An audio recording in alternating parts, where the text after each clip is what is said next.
naona mbingu zimefunguka, na Yesu mkono wako akinitazama kwa upole, kwenye huruma. Naona mbingu zimefunguka, na Yesu mkono wako akinitazama kwa upole, kwenye huruma. Atachukua kitambaa, atanifuta machozi, akisema pole mwanangu. Mungu, maneno ya kinywa changu na mawazo ya moyo,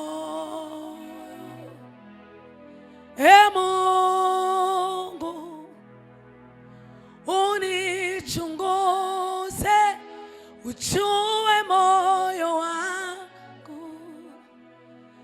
Mungu, unijaribu, uyajue mawazo yangu.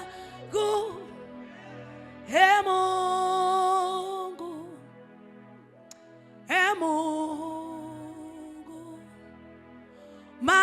maneno ya kinywa changu na mawazo ya moyo yapate ndani mbele zangu.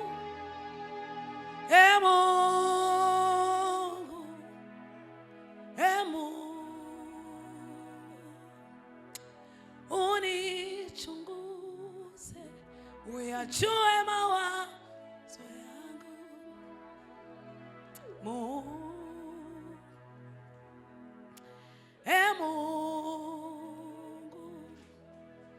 unijaribu. Haleluya. Mungu,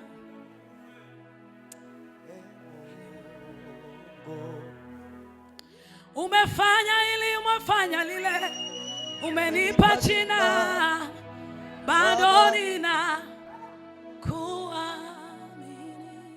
Ndio. Umefanya ili, umefanya lile, hukuchoka, bado nina kuamini. Baraka zako hazihesabiki, wema wako hauzoeleki. Umefanya ili, umefanya lile, umenipa jina, bado nina kuamini. Umefanya ili, umefanya lile, ukuchoka ukafanya lile, bado nina kuamini. Asifiwe Baba. Bwana asifiwe sana. Imana naito ukuru muna naito umugezi. Reka ndabashimire ko mwakoze mu bugingo bwanje. Mani bahumugisha. Mwaransengeye. Mani mu gitondo audience numvise telefone ejo mu ijoro kubera nari muri Kenya. Imana yanshikanye muri Kenya. Umutegetsi wo ngaho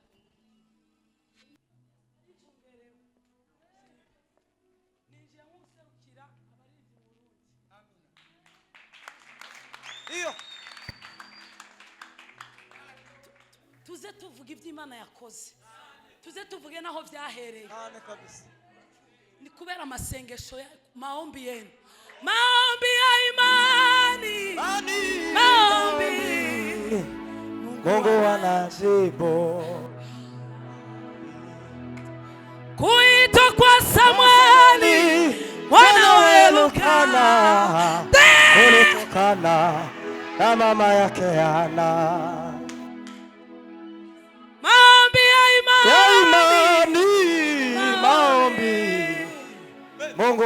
umeyajibu maombi. I love you so much. I love you. I love you. I love you. I love you.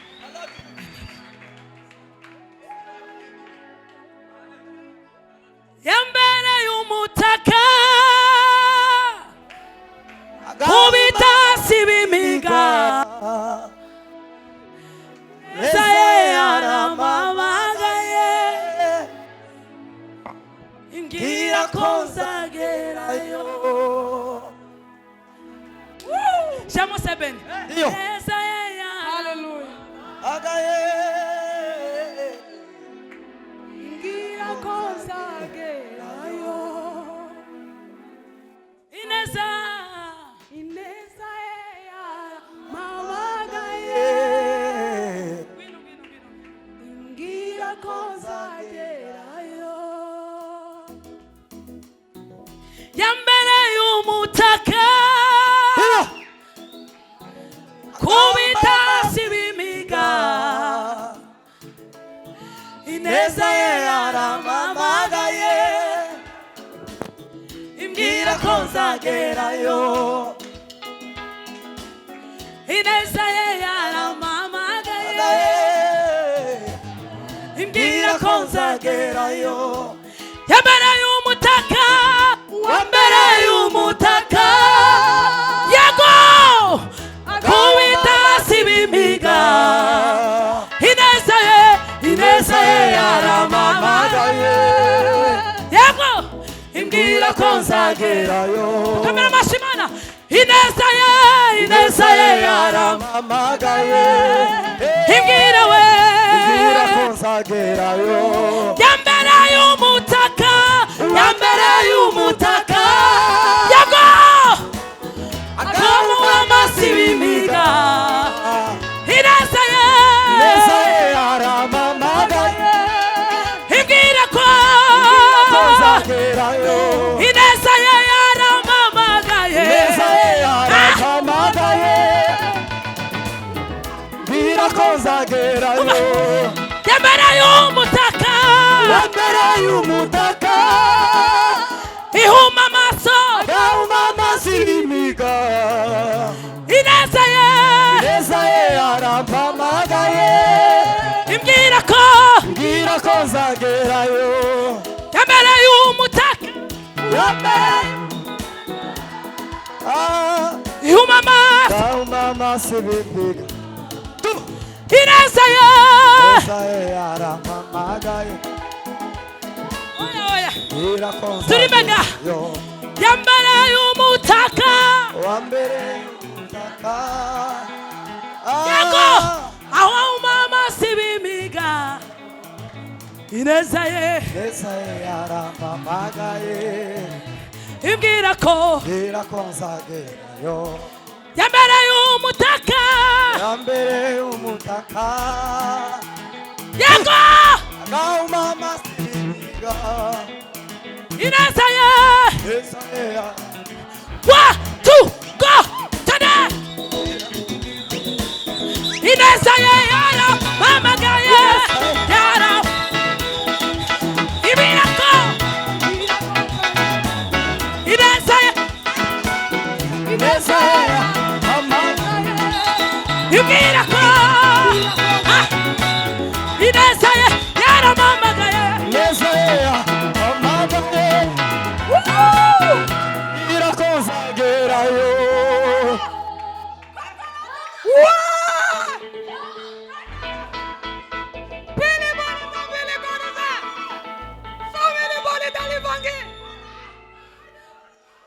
Bwana asifiwe sana.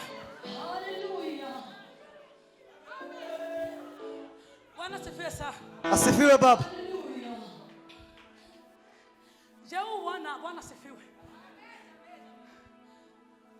Mushakuwa mubizi. Nubwo muririmbyi mwe mu Burundi yavuze ngo nta makuru ufise. Ariko hana makuru ufise. Igihe kimwe nikakutangwa na jaribu. Cyari kintu cyari kungura mu kumana. Asifiwe. Igihe kimwe twari kumwe na Kofi aravyibuka. Kofi. turasohokana ahantu Amina. icyo gihe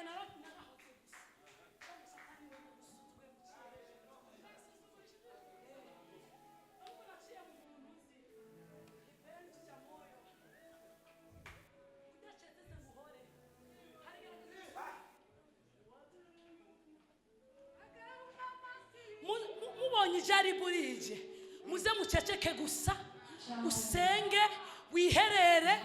Jaribu kwa mtu si kwamba ni mtenda dhambi, ila ni kikombe tu anakipitia. Ndio. Ati ya mbere y'umutaka agahuma masibimiga neza ye yaramamagaye imbwira ko nzagerayo. ya mbere y'umutaka Wa mbere y'umutaka tege agahuma masibimiga ineza ye yaramamagaye imbwira ko nzagerayo. ineza ineza ineza ineza ineza ineza Imbwira ko nzagerayo. ineza ye ineza Neza ye yaramamagaye imbwira ko nzagerayo.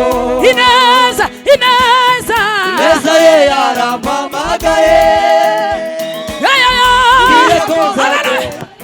ineza ineza Neza ye yaramamagaye ineza ineza imbwira ko nzagerayo. Hallelujah.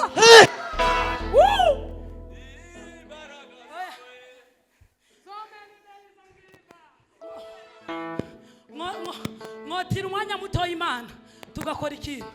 Mutire basa amasegonda Imana dukora ikintu tuvuge ngo ni saa ya kukombolewa. Uyu mugoroba hari ibintu byiboshe byiboshe. Ndio. Bwana asifiwe sana. Asifiwe Baba.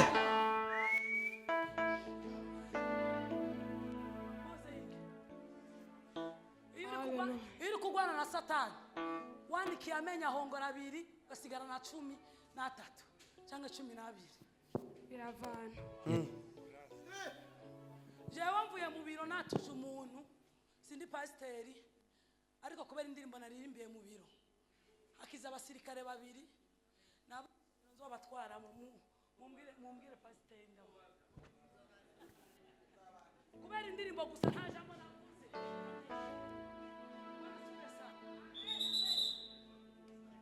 Twaguruke tumere gukina na mwabakobwa mwere gukina na Satani. Afite ishano. Igisigaye cyo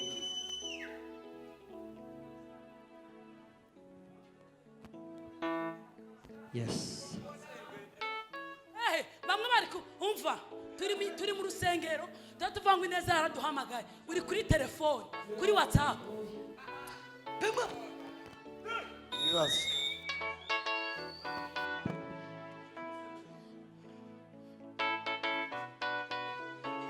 Yesu atanipeleka kwenye kijito cha uhai, huko ataniosha mwili wangu, nitapewa mwili mpya. Yesu atanipeleka kwenye kijito cha uhai, huko ataniosha mwili wangu, nitapewa mwili mpya. Yesu atanipeleka kwenye kijito cha uhai, huko ataniosha mwili wangu, nitapewa mwili mpya. Yesu atanipeleka kwenye kijito cha uhai, huko ataniosha mwili wangu, nitapewa mwili mpya. Yesu atanipeleka kwenye kijito cha uhai, huko ataniosha mwili wangu, nitapewa mwili mpya. Yatosha walivyokupiga, yatosha walivyokuzunguka, yatosha walivyokupiga, karibu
naona mbingu zimefunguka na Yesu. Haleluya.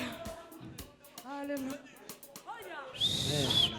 Naona mbingu zimefunguka na Yesu mkono wa kuume. Naona mbingu zimefunguka na Yesu mkono wa kuume akinitazama kwa upendo na macho yenye huruma. Naona mbingu zimefunguka na Yesu mkono wa kuume akinitazama kwa upendo na macho yenye huruma.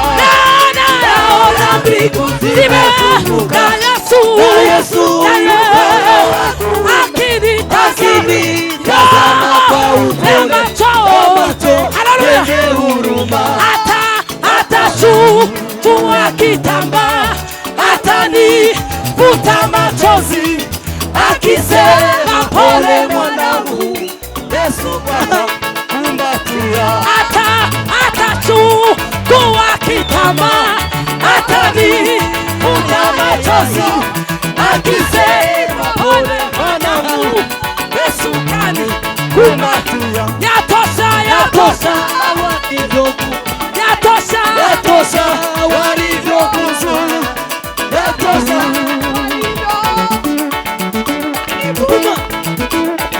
yatosha, yatosha, yatosha, yatosha, karibu, karibu upumzike, nami nitaimba Hosana, ndiye mbarikiwa kama ndama milele hata milele. nami Hosana, Hosana ndiye mbarikiwa, nitaruka kama ndama. pigia makofi Bwana, piga na gala, nami nitaimba Hosana, Hosana mbarikiwa, nitaruka kama ndama milele hata milele. nami nitaimba Hosana, Hosana ndiye mbarikiwa, nitaruka kama ndama milele hata milele. nami Nami